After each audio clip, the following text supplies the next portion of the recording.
twongeye kugushimira ko ubana natwe mu kiganiro cy'ubuzima, uburyo twakwifashisha iby'Imana yaremye twivura ndetse tunirinda.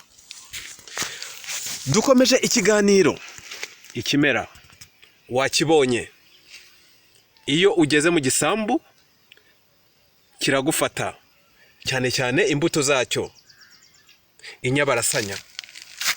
Munyemereye uyu munsi turebe ku yindi mimaro.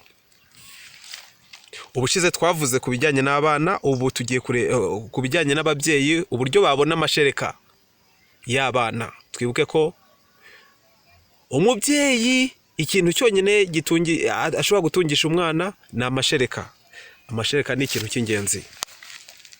Uyu munsi tugiye kureba nanone ku mumaro w'inyabarasanya ku bijyanye n'impinja. Impinja zishobora kubabara mu nda no kurya ibyakwangiza umubiri cyangwa se intoxication alimentaire.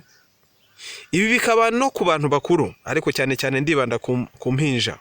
Igihe uruhinja rubabara mu nda, fata umukamato w'amababi, ubutekane na litiro imwe y'amazi iminota 10, maze uyinishe mu kibuno cye. Ariko ushobora no kumuha akanywaho n'ikirahuri kimwe.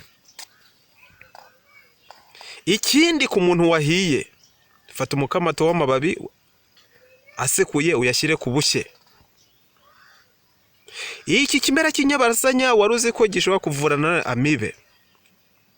Ufata amababi, umukamato ukayakaranga, maze ukayarya. Ubanza urye cyangwa unywe ibifite isukari y'umwimerere. Kurya imineke cyangwa se kunywa umutobe w'inanasi ndetse n'izindi mbuto zifite isukari y'umwimerere. Mwakoze.